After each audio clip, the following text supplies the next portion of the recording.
Hey, we're going on a coffee run to Winterfell. Anyone want anything? While we're there, we'll also bring you this list of mistakes the Game of Thrones creative team failed to correct before unleashing episodes to the masses. Join ScreenRant as we go north of the Wall, journey south to Dorne, and hit every landmark in between in our quest to give you 25 mistakes from all over the Seven Kingdoms. What do GOT showrunners David Benioff and D.B. Weiss say to the god of continuity? Not today.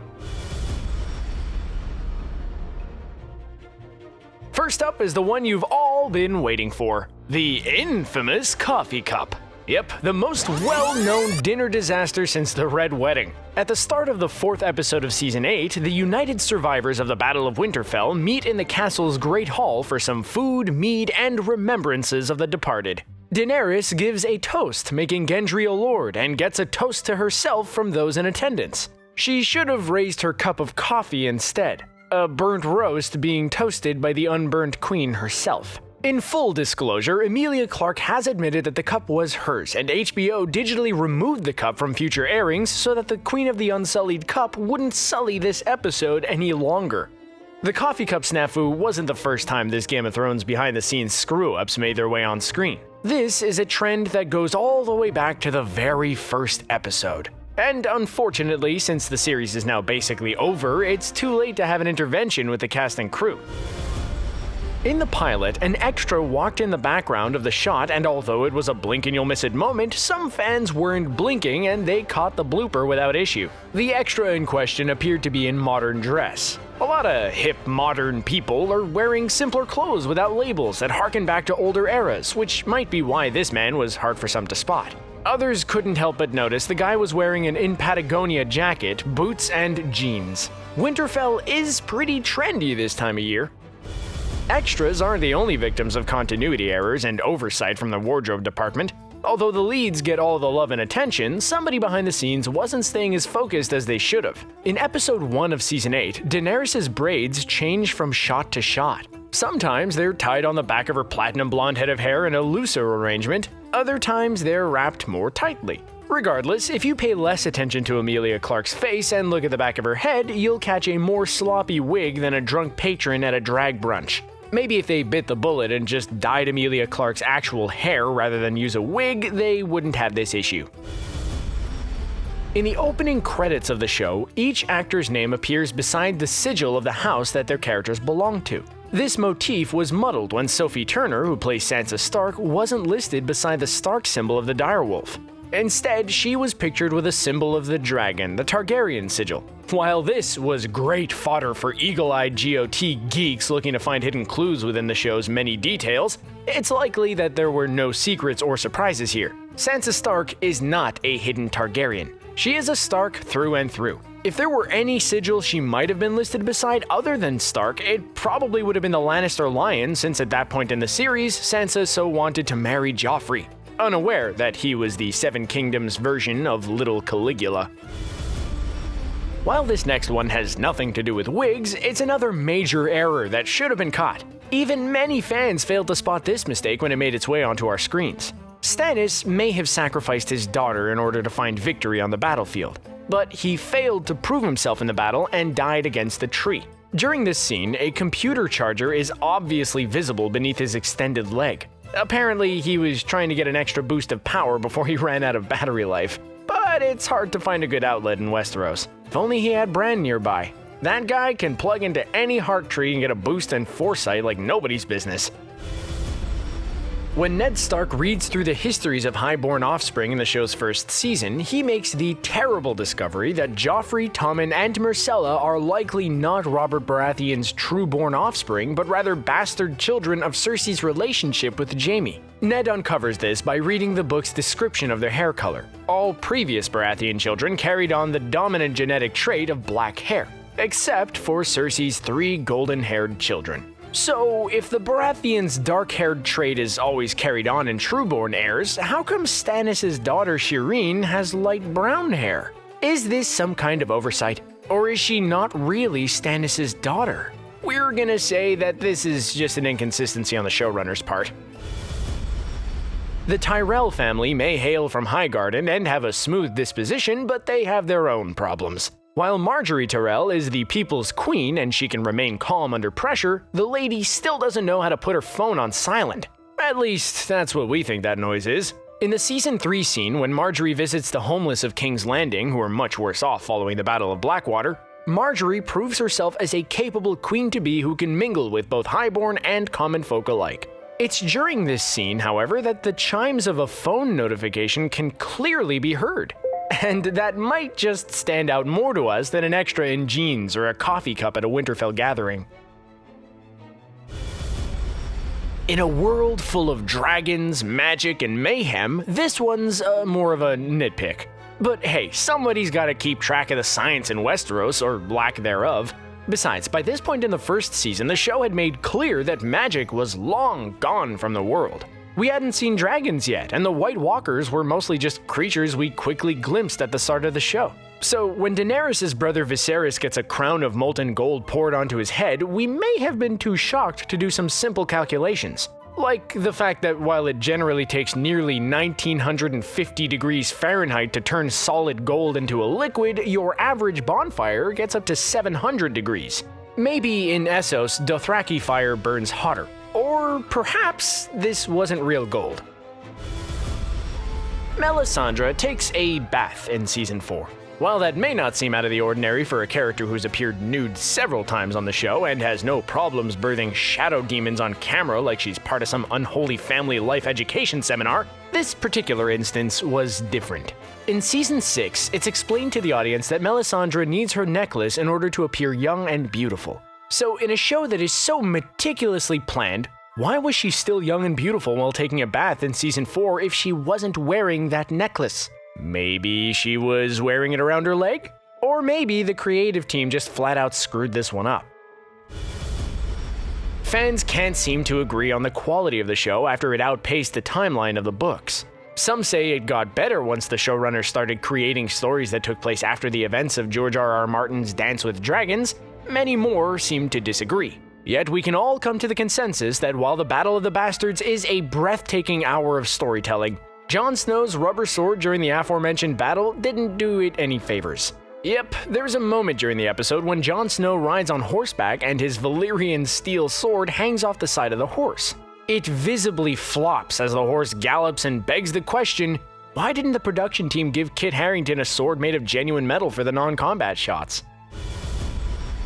Speaking of moments of oversight, this one comes from earlier in the show and has to deal with a public figure. Towards the end of Season 1, when the decapitated heads line the castle walls at King's Landing, one of the heads has the likeness of President George W. Bush. While the showrunners could have chalked this up to a coincidental similarity in appearance, they instead doubled down in the Season 1 DVD commentary, saying that it wasn't a political statement, they were just using whatever molded heads were lying around. In response, HBO issued an apology and removed the head for future airings. But was this celebrity cameo more or less tasteless than that time Ed Sheeran showed up?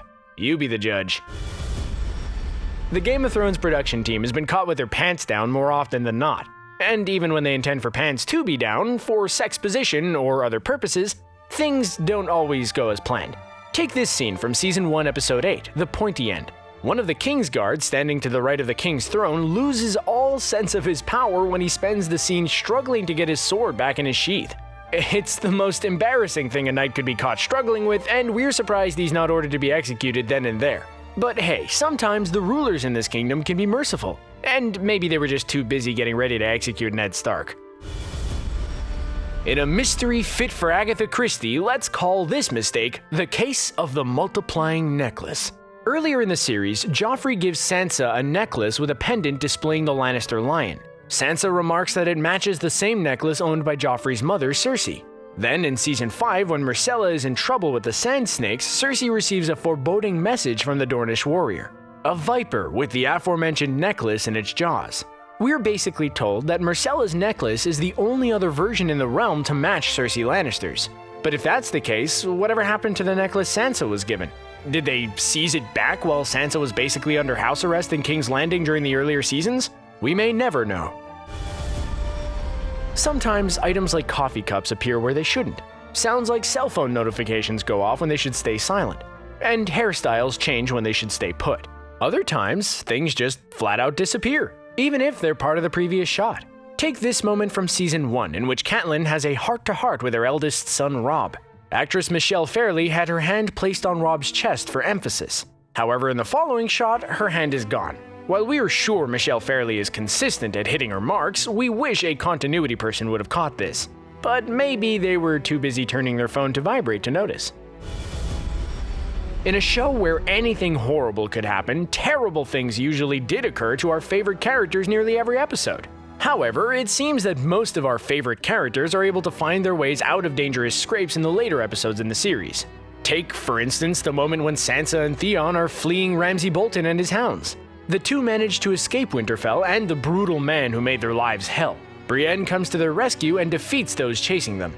However, it's clear that Ramsay's hounds are also in pursuit.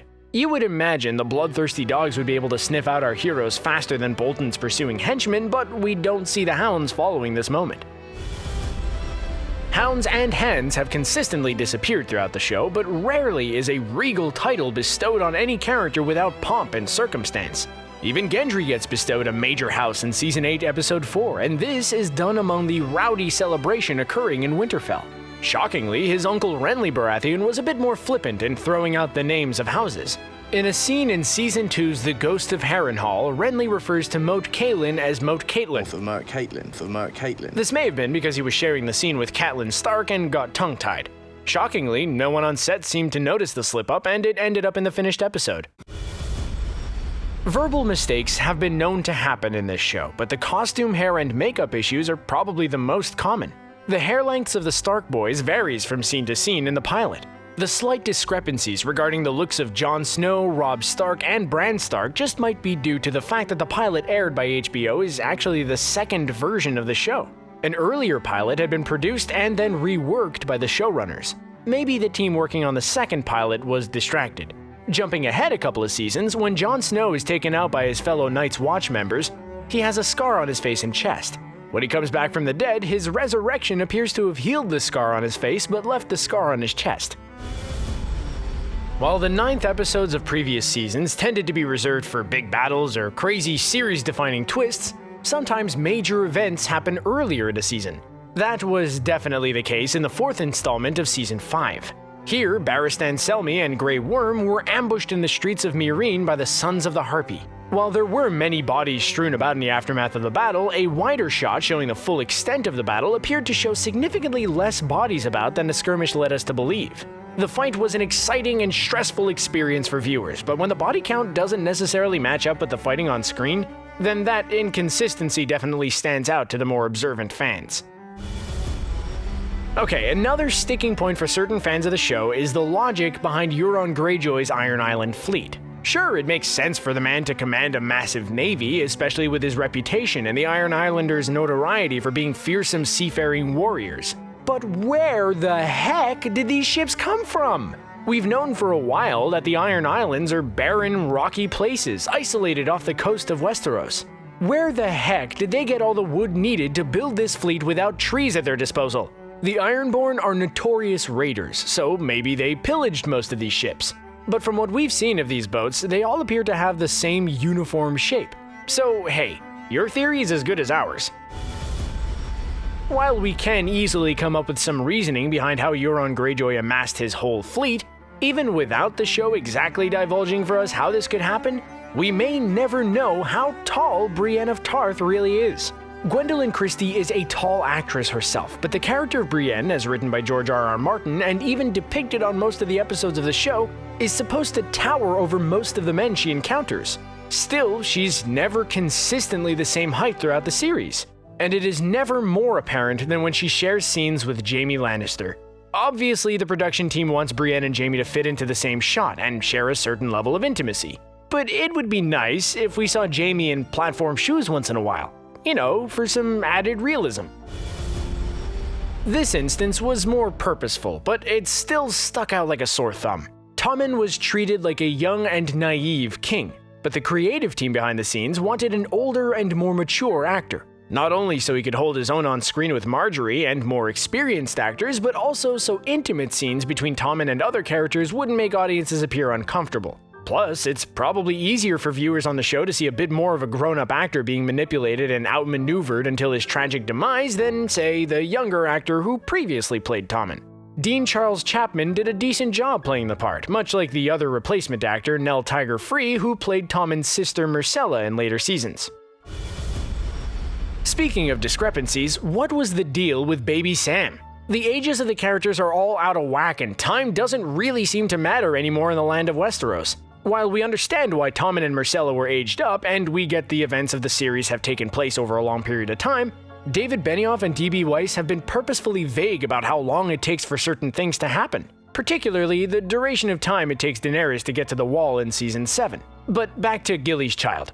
If everyone else is aged up, and if armies battle on for months and months, why was he kept an infant for so long? Maybe whites weaken the longer they stay alive. Or, we mean the longer they stay undead? In Season 7, when Jon Snow and most of the rest of the cast meets with Cersei Lannister, they bring her a zombie in a box. A wooden box that happens to contain the creature during the long journey from North down to King's Landing. This is so that they can convince her to join their cause. Luckily for our heroes, the box keeps the white contained, even though we later learn in Season 8 that whites can punch their way through stone crypts with little more than a scratch. Jeez, get some consistency, Game of Thrones! At least we know that in Westeros, bones don't become more brittle with age. Another inconsistency is more of an issue with a plot point rather than with an on-set mistake. When Arya and the Hound first go on their road trip of revenge, both characters have scores to settle. Arya is looking to get back at everyone who's wronged her and her family, and that list keeps growing and growing. The Hound, meanwhile, has kept his eyes on the prize since childhood. He's been wanting to get back at his abusive, psychotic behemoth brother, the Mountain. With that in mind, you'd think Arya would have told the Hound how she had already come across the Hound's brother during her travels. Either this was a major storytelling oversight on behalf of the showrunners, or Arya wants to take care of the Mountain herself. Now, in order to get to the Mountain, Cersei, and the rest, Arya and the Hound need to head back to King's Landing. Ironically enough, that's the same destination all the other characters of importance are headed. The funny thing is, it may not be the King's Landing they all remember. Way back when we were introduced to the capital city early in the series, the wide medieval metropolis bordered the sea on one side and faced a green hilly terrain along the walls on its opposite side. As of Season 8's 4th episode, the city's main entrance seems to be a dry, arid wasteland. Either the showrunners forgot the layout of the city that they themselves had overseen earlier in the series, or Cersei chopped down a lot of trees to make her giant arrows. That may be it for us, but that doesn't mean there aren't more continuity errors galore. Let us know if there are any mistakes, mishaps, or bloopers that we should have included. Chime in on the comments section below and pledge an oath to keep following ScreenRant by clicking on the subscribe button. We'll always be here to give you more insane bungles than a Jon Snow battle strategy. So stay tuned, because even though winter may no longer be coming, there will always be bloopers to keep track of in that Game of Thrones prequel series and a Benioff and Weiss Star Wars film. If you think this all has an error-free ending, you haven't been paying attention. Catch you later.